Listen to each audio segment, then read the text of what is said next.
What's up, y'all? It's me, Tasha C. And in this particular video, I will be reviewing, recapping David Makes Man Season 1, Episode 4. Shout out to my YouTube fam. You know, about you YouTube fam, don't forget to, subscribe and hit the notification bell to get notification every time I upload a video, especially if you're looking for this series or other shows that I review. And I will be reviewing, or just videos of my podcasts and inspiration and so forth. And don't forget to like the video. It gets more notified the more, y'all like, and y'all also feel like it's shared on y'all little social media platforms, including Twitter, Facebook. I think, yeah, you pin interest, you can slide on it, but you know what I mean. So anyway, Twitter, I guess you can count Instagram. I don't know that really that much, but okay. But anyway, y'all, let's get into the video. This show is so, I can say, is beautifully complex. And I have not seen anything yet that it got renewed for season 2, but the layers of the story and how we can all interpret it is just like, wow, this is interesting. And I want to know more. And whoever else is watching the show and continue watching the show will realize it's an awesome show. I mean, you could say the same thing. What I'm going to say real quick, because some of this went back to dream sequence.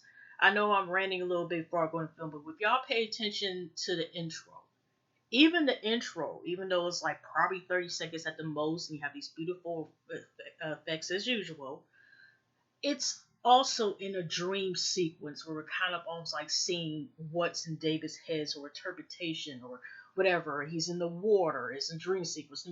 It's just kind of like what we see now. And the angle of the story this time was Gloria, the same day that David had his first counseling session. And I want to say real quick, because sometimes I will forget something in leaving out the video. Well, I guess it wasn't meant for me to say that. But at the same time, I forgot to mention the day of the project. The Monster Ray came home, and Monster Mom was Serene's parents. And Serene had to play it cool because, he's living in this toxic environment. He's all high how, David wakes up, and, Monster Ray's all Rick is like, hi, how you doing? Even bringing up scriptures and everything. And Monster Mama, that's Irene's mom. I want to call her. I call her Monster Mama because she's damn monster her damn self. They're all happy and smiles and everything. And David kind of like he's going with the flow, but you could tell like slightly he's uncomfortable. And he's also thinking like, in the mind of a 14-year-old, like, okay, you say this man does all this stuff to you. Your mom is a monster as well, even though he's saying that. But yet your smiley face in front of him. But Rick, you need to be careful, Rick, because he had an audacity to say like, like I said, some Bible verses and everything, and that may play out more about Rick's character in the end, and the mom, and we don't even know. The mom might even know and don't care also because she's an abuser her damn self, actually, and then too for the money reasons stuff like that, and she might have a black man fetish. Yeah, I said it. Okay, so anyway, but anyway, and then social clash, trying to get to stay up there in the social class, because if y'all watched or you haven't watched yet episode 3, just to let y'all know, the first 3 episodes you can check on your own YouTube channel. You get little snippets. That's what you get. You look forward to. It's already nice to give y'all get 3 episodes, but now the rest of it, like I said, y'all gotta get it on own channel or find it and find, I guess, the remaining amount of the season. Like I said, I think we have after this maybe 3 to 5 more episodes. I don't know. Wikipedia made it seem like it was supposed to be 7. So 7 or 8 episodes, I think. So let me get into this now. Interesting enough, we see the trauma from Gloria's standpoint.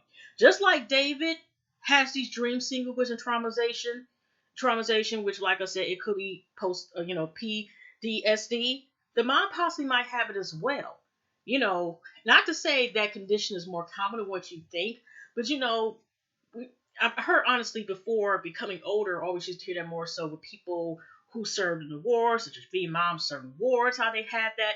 But you had a lot of trauma in certain environments in certain households and or the combination altogether, and it could be that. So maybe, or I'm just out of my observation that also whatever, because we don't know Gloria's background to a point. We see her; she looked like she barely turned 18 with a baby and had an affair with a predator professor who got a whole wife, probably some kids at the same time too. That who knows, the professor might come back up. But what I'm noticing is Gloria. We just seem like it's just Gloria and her two kids. We don't know what family that they have or that they even exist. It's just everybody seemed like their family started just where they're at. Besides the only one who seems to have, like, say, grandparents, so it's just JG, or also known as his real government name, Jonathan Gregg. So, anyway, so whatever issues Gloria was having to it might be here. What I meant to say is whatever, if David actually has a certain mental health condition or conditions or combination, the possibility is it's either that's because it's in his genes. We do have parts of personality, some features from either our, one or both our parents or immediate families on both or one side of our parents, both our parents, and maybe an inheritance of how they deal with traumatic or like situations they wish they can get themselves out of sad or just like situations like that, sad, or just like traumatic situations, or possibly could have mental illness because some, it could be hereditary, certain, mental health conditions as well. Okay, um, so we have a scene. Gloria's all talking to people about the school. Jesus, it was like beautiful. She had somebody helping her get the place. They got the grand slam, everything. But she was just able to talk about her son is trying to get into prestigious high school and stuff. Whatever. Um, but it turns out it was a dream sequence. Even when you see where the area, when she's up here serving folks, you see the sunlight coming to the diner that she's working at. It's brightness, it's pretty, the customers, everybody just happy face. And, even if she was even to cheer up people up, it was just like so like happy there. But when she wakes up out of her sequence, this dog of a boss, this a-hole, okay. I don't know what his name was. I'm just gonna call him Mr. Asshole because that's all he was giving me. Okay, complete asshole, dickhead. That's all we gonna call it, Mr. Dickhead Asshole. There we go. That sounds right. So anyway, she's actually writing down, probably put in McGinnis, her dream is to save enough money to get her and her children out of this toxic environment, the Hulu, whatever. Woo. Okay, right?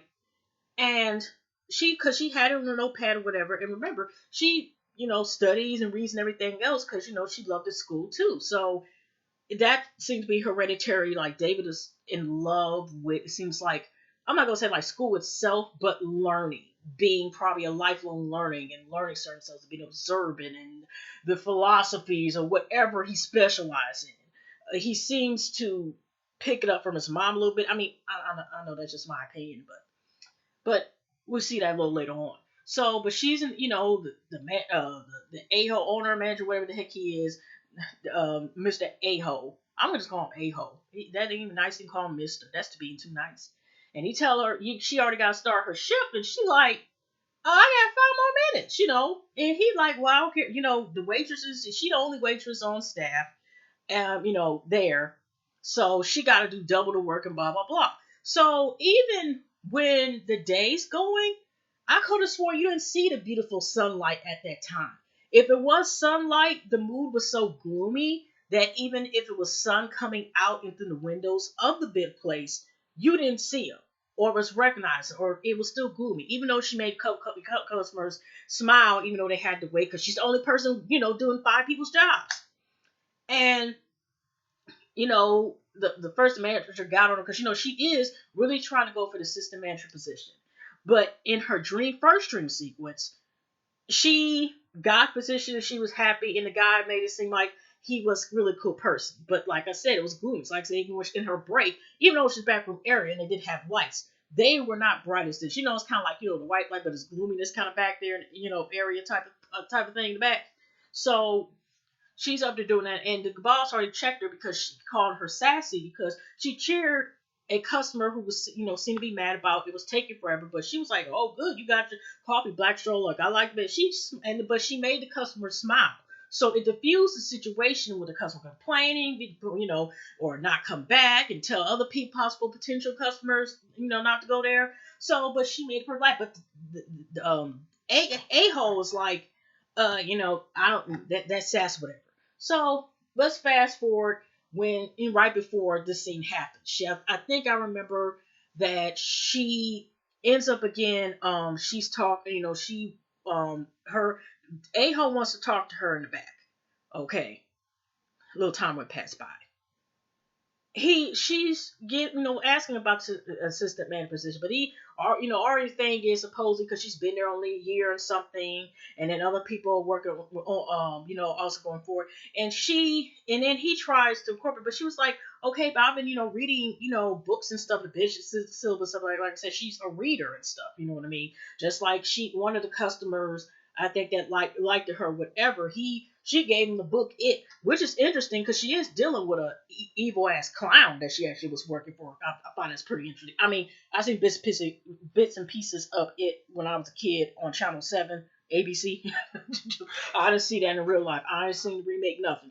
I sure aren't reading the book, but she pointed out how she always read the books to him and stuff. And this was right before she went to see I think, the evil ass clown as an alien razor sharp teeth, which happened to be Mr. A-hole. Yeah, that compare him to that too, because he sure was a damn clown. What was he? Pennywise clown, whatever the hell it was. That he was a damn whole clown. So when she, like I said, back to the scenario where she was talking to him, asking about, okay, what does she need to do? Because he all tried to discourage her. What do you need reading this stuff for, whatever? But she's like, well, it's good to have information. Like, don't, waste your money. So she's like, she gets her stuff in the library. The only thing she wastes money on the king. So he basically let her know flat out, like, there's really no chance of her getting the position. She already had to ask, like, what was the other people coming in, to help her, some other person come in, this other person to come in and stuff like that too. So it was a couple things, but like I said, even if I wrote it down because it was on and off again sequences, um, it's kind of, you have to watch it yourself honestly to completely understand it. Okay, like I said, it is poetry in motion. Okay, and so then he had her say some comment about, and the cook, she's cool with this. I don't know who the cook was manning, because even what passed by says something about there's some natives or some co like that or something when something happened. I think he walked past by because he could sense obviously there was something else. Briefly, they had like a female cook as well, but they showed for 2 seconds. But other than that, I never seen the rest of the showing. Anyways, he said made a comment about how she doesn't have her shirt is buttoned down. I'm thinking, heck, this is showing more than what the heck Gloria was doing, the actress was showing. This is how much she showed. She like, what the heck is he talking about? And she said, does she need to do anything else, work her hours? Does she have to do, she's a hard worker? And then, here comes Pennywise asshole. Up there making sexual events turn on like, you need to do this. He figures she owes him because he gave her a job, and considering her background, which 9 times out of 10, obviously she's dealt with drug addiction issues or was a former addict, whatever it was, um, he feels he has the right to take advantage of that. And it's sad because Gloria has to deal with the fact already of social and economics issues as well. And the fact that she is a black woman on top of that in the social economic status, and also has the stigma because she formerly had, whatever she was addictions as well, has to go into play where it makes her vulnerable and unprotected. Okay, if I think I think majority of all the staff were actually black people, but yet still she's not even protected by this asshole who is using his authority and is using because of the fact he's a male, and probably using privilege because of the fact of his, skin tone, and what I mean, as far as trying to take advantage of Gloria in the situation. So she had put away like, huh, because he had his hand right here or something, touchy, no touch, whatever. And she got away like, she ain't about this, say something. He said something. She was like, you're a jackass. And he said what, he's trying to pull it back. So Gloria trying to get away from this predator ass mofo. She tripped. Somebody got a mop. in front. I think she tripped over the handle of the mop and falls right on the side real hard, and some of the plates fall. And I think the cook that helped her earlier, had kind of get a cold, was trying to let that slime ball know, like, hey, was trying to defuse so he wouldn't bother Gloria, I think. But he helped her, and this is when the somewhat goes into a dream sequence, because I think after that they had a commercial, not fast forward. So when it comes back, we have like Gloria, like she's right in this doctor's office. She comes out, and the guy she gave the book that kind of was flirting her, but semi flirted with her. And he picks up, like Lily's picks up sweep off when she comes out of there, but she does keep it even a dream sequence that she does not want to go on any payments. Okay, so I don't know if it was addicted to pain medicine, or she just knows that could possibly be the gateway to. I mean, prescription, even pills, could be hard drugs itself, but I'm just saying is prolonged to whatever her former addiction or addictions was previously before she got herself clean and live a life where she's sober. But like I said, she's another dream sequence because she's resting for a second. And I think there's another scene that the cook, I don't know the man's name, he fixes Gloria some food, some burgers and fries. And I want to bring that up real quick. So when she went to go talk, I think the a-hole went to go, she went to go talk. First she called, I think, David around that time, at her cell phone, and through the cafe thing. And of course, this is where he's talking about he has to meet with the counselor, and he doesn't want to be. And she says that's fine because he's like, he can do it, because she wanted him to pick up, you know, Jason with her. By this time, because Gloria had came back, like I said, sitting like in the restroom stall, whatever, and she has this bruise, like she scraped real bad on her side. We don't know what it is because she really didn't go to the doctor or anything. And already, besides that, before this mess had happened, some a-holes are in between this time, ate like some food and didn't even leave her not even a Monopoly or plastic, coin that you get when you get the little toys at the stove, the little cash register, fake money, not even that. So basically, because she's running, so she's doing the best she can. Already she by herself. This dude basically is the reason what caused her to fall down or whatever from sexually harassing her. And if you want to call it assault, because he put his hands on her. Then she falls, and then this kid decided to finish off saying, when you finish your shift, you're fired. Because this was after she was running, but some, I guess, couple was saying something was wrong with her skirt. At first, she felt uncomfortable with the guy was touching her. She already traumatized because the Penny asshole just had touched her before, and she was like, "Don't touch me," and he was like, "No, something wrong with her skirt." And she was like, "Oh, I'm so sorry. It's just so much going on." And she said to the family, "The dessert's on her." And I think the wife was saying, "Oh, she didn't have to do that." And then that's when jackass Pennywise was like, "You're fired," blah blah blah. And she's like, "Oh my gosh, I got kids." And there was a knife that's by picking the same dude. I don't know if we ever see Mr. Cook again. And she was about to get that knife and slice this, and have him matching probably as much blood or more blood probably there's on her shirt from falling from this a-hole. He was like, mm-mm. He didn't say a word, but he just nodded and was like, it ain't worth it. Because, like I said, even though she was going to take out a check, whatever, he's trying to blame her. The thing is, because she rejected this slime ball. Now she's fired. And, whatever. So she's just traumatized. She's like, oh my gosh, I have kids, whatever. So the kind of deal back with her, she tries one more time, but this also shows like how, again, what I was saying earlier, being vulnerable, being so ignored.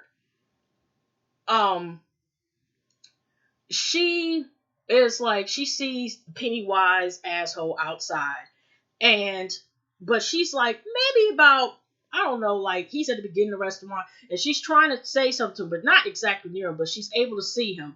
And you hear this engine, the truck starts, and this big semi truck, actually blanks out everything she said. Already said whatever Pennywise asshole's name was, and she was trying to talk to him, but it tuned her out everything she said. And by the time the engine was gone, Jackass was back in the corner. So when she's about to leave, the cook, the same dude that kind of was helping her through this whole time, he gave her some food to give to her boys for 2 nights.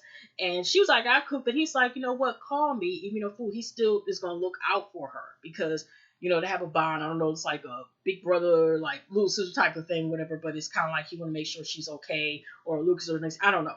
But he said, make sure to call him. You make sure, she'll go with some food to help out, to give us food to cook or whatever to help her out. And so she's on her way home. But first she goes to like this little pharmacy, like slash little convenience store.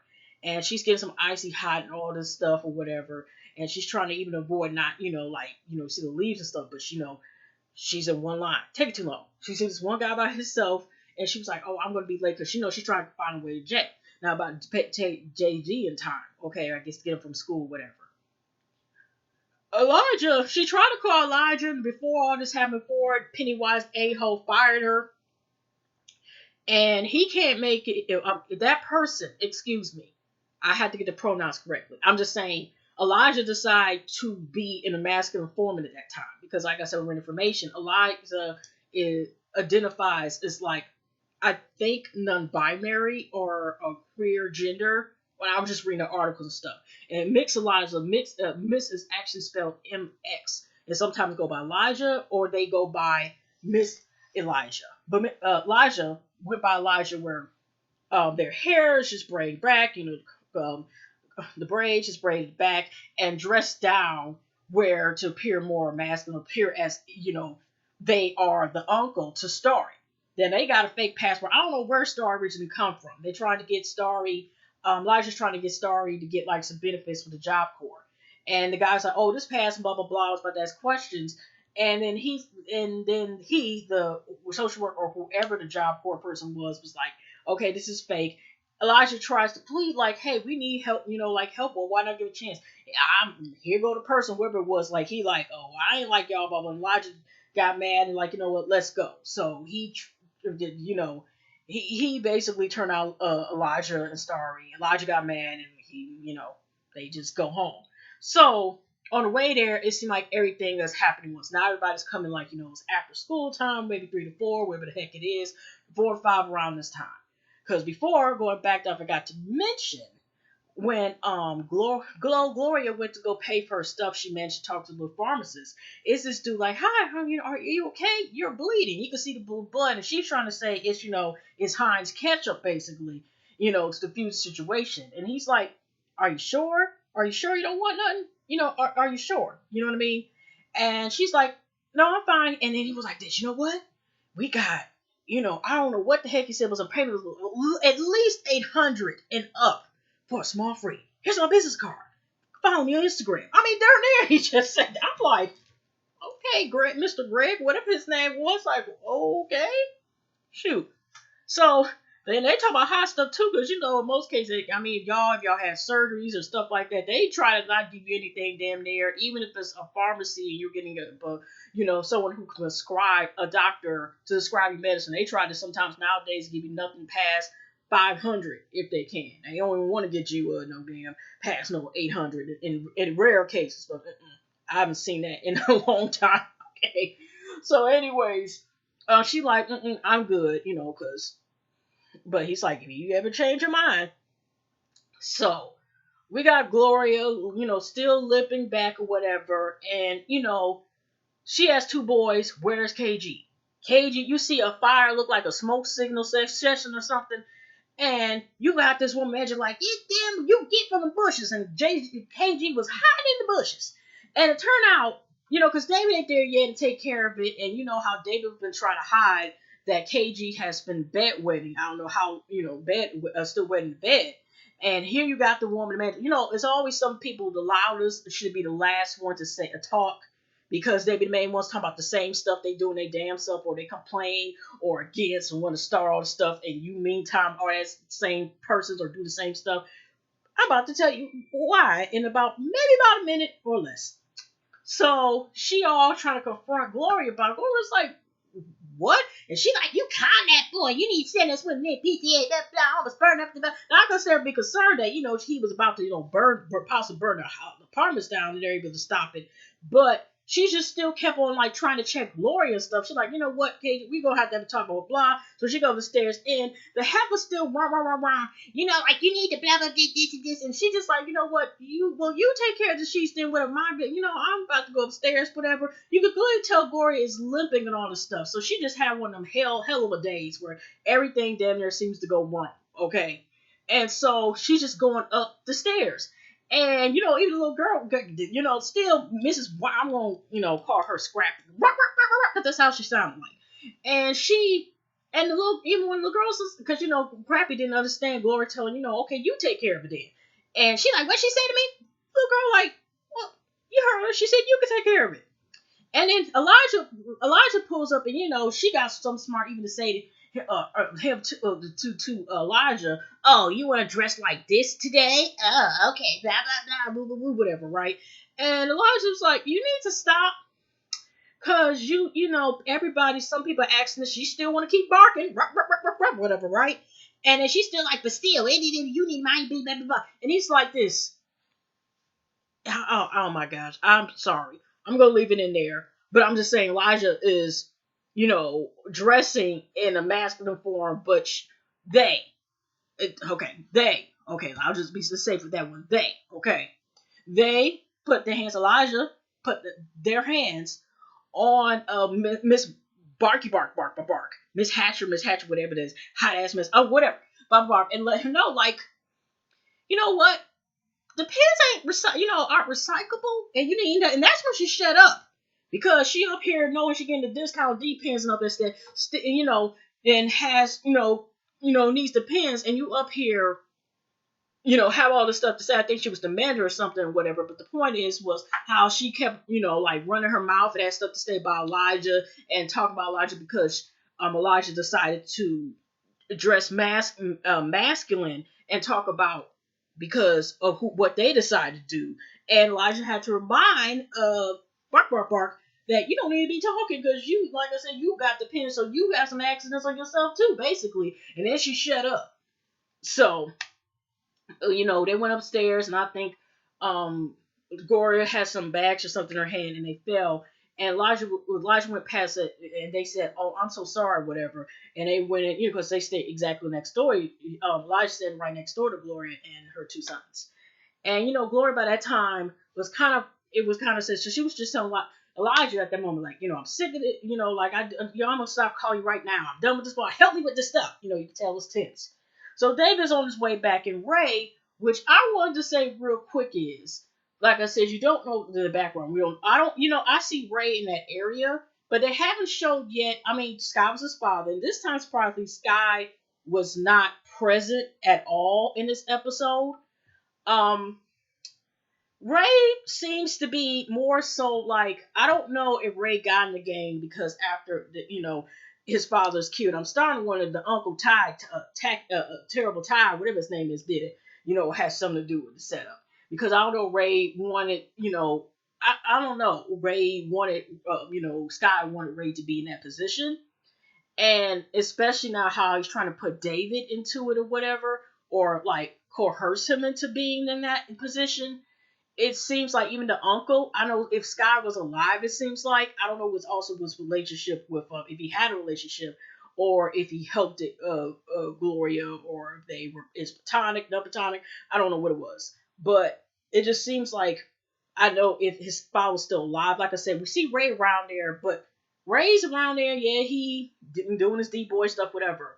But I don't see where he lives at yet. I know he's in that area, but you don't see what exact places come out in and out of, or too much about him, except that he's starting to give me more of a snakish vibe, and kind of might be jealous of David, and the possibility that David can leave, possibly with his education, leave out of the hood and get his mom and his brother out the hood, and can have like this toxic mentality and miserable mentality. I know I'm just making the words, like what I say, but basically, like, if I gotta be miserable or be certain, you gotta be miserable too. If I can't have, he brought me in mind, if I can't have a dream and live it out and be past here, you can't need a nigga. You're gonna be stuck with me too. That's pretty much what he's giving David, and him and his uncle is deciding. So he crashed out David. David see his mom limping, about to go in the house from this angle. Sneaky Ray obviously had got out of jail. They didn't say even what it was for or whatever. Maybe not, whatever. Obviously it seemed like he was there for a millisecond. And but wait a minute though. Yeah, because he got arrested, but he got instant. Like, that was quick as hell. Because I just thought about it. If y'all watched the last episode, it was like he got arrested at the same time. He was barely just there. It was like SRE's house with his monster abusive ass, you know what I mean? So I don't know what the heck it did. Did he just put a water bottle somewhere? Because he got that out quick as hell.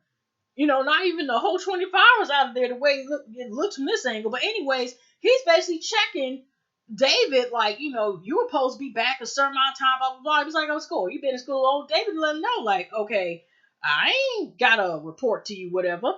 But he's basically saying like, oh, everybody's talking about you bring the light, you daybreak, blah, blah, blah, and dropped it off, did that profusely and did that well, and Dave was like, okay, and he's like, uncle's proud of that stuff like that, whatever, and you're gonna be doing that for what? So Dave was like, I never said I was working for y'all, and Ray's like, wait, I changed the mind. He was just like, because he thought he only did that once, because of the night where he was supposed to look out, whatever. And Ray said, no, well, now it's going to be, I changed my mind. It's going to be this. And I just think, like I said, it's to take advantage of the fact that David, okay, he's smart.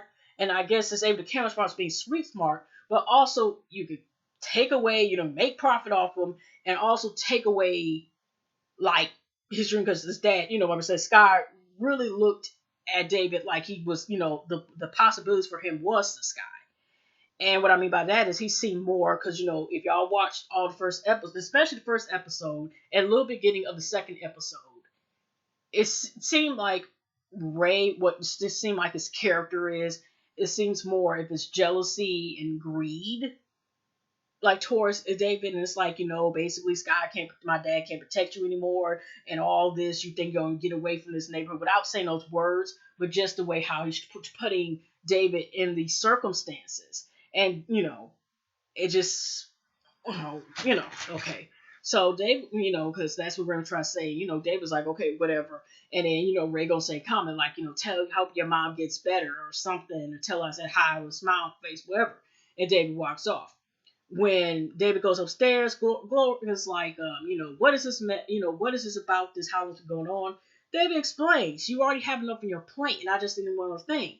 Now, I noticed, and I'm going to say this again, Gloria does not bring up to no one else about her being sexually harassed or so on and so forth, okay?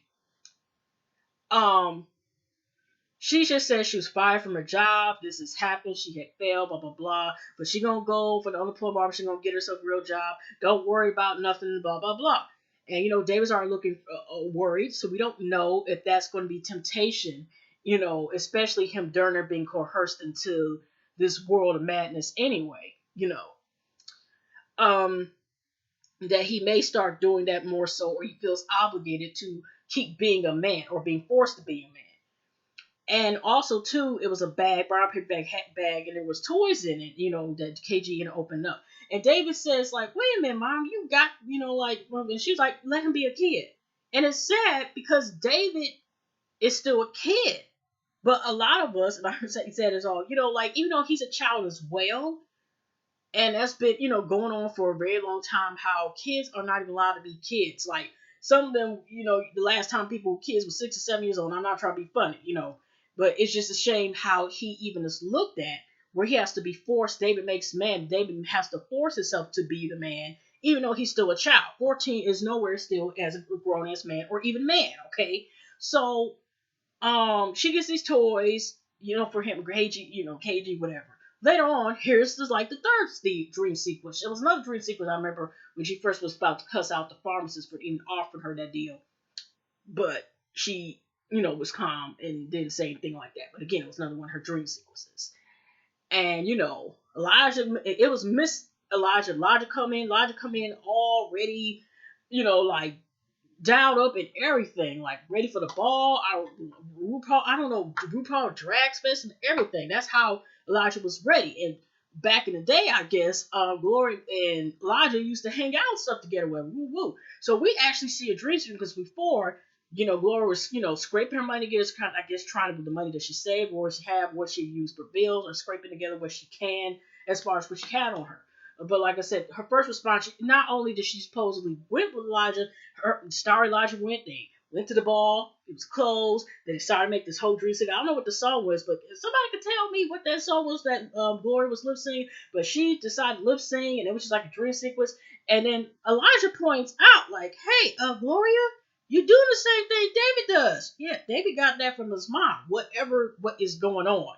So, um, even before these circumstances happen, Gloria has went obviously through a lot of traumatic situations where she may have the same thing as well, or whatever's going on. I could be wrong, but I'm just saying it could be trauma. But she also goes and imaginary things. But it kind of reminds me, if y'all ever seen that sad but tragic movie Precious. I never read the book and I have no intentions of. And I heard the sequel to it was horrible as hell. It's well, it wasn't even worth making a sequel. Okay, that I read the reviews. But if y'all are seeing any of y'all seen the movie Precious, it's the same thing. Whereas, as some of us do in real life, as if we deal with a traumatic situation or tune out if we're in an environment we don't want to be in or situation, we tune out our reality, but we try to make it a happy reality. You know what I mean? So sometimes, but so in that case, um because some people, if it's traumatic, they think of something worse in most cases, or it depends on the person. But in this case, a lot of the dream sequences can be negative and or positive. So she was having a positive one, and she told Elijah the same thing, like she was fired from her job, she failed, blah blah blah, and she wished she'd go, but she doesn't feel good. But again, she could have told Elijah that what happened to her with that Pennywise asshole, but she did not. And so she said, you know what, and then it was the one thing he said, like, but me, Elijah was like, remember when we used to do this back in the day, blah, blah, blah. And, but Gloria said something on the lines like, remember when you were looking out for, I guess when you were looking out for me. But she said it in a way was like, well, it made Elijah pause. Elijah said nothing else for a second, but Gloria, was like, you look wonderful. Go ahead and enjoy yourself. She closed door. She looks at these toys. Gloria does after she let Liza go on their way, and she ends up. I don't know if it's the same night or it's the next morning, but she takes the toys back, and she again is possibly going back, but almost she got a refund for the toys and is looking at that counter at that pharmacy again. And the guy was like, "Oh, you need any help?" And the guy that was ringing her up and gave her the refund, she was like, "Oh, I'll just take the icy hot." So kind of the guy at the other counter on, from across from the other side of where the pharmacy part is, helped distract her from possibly going back to the temptation of, you know, uh, abusing prescription drugs with a prescription on. Okay, because that's what she was thinking about right before Nick's Elijah came to the door. She was seeing codeine and pain pills, and kind of going to get back in that sequence thing, being tempted. So, and that's pretty much how it kind of had ended with that. So, other than that, hugs and lugs, everybody. I will see y'all next week, whatever. This is getting more interesting. Like I said, I hope y'all enjoyed just like I enjoyed it too. But anyway, hugs and love, take care, and y'all enjoy the rest of y'all week, and I'll see y'all next week for this amazing show. Take care, y'all.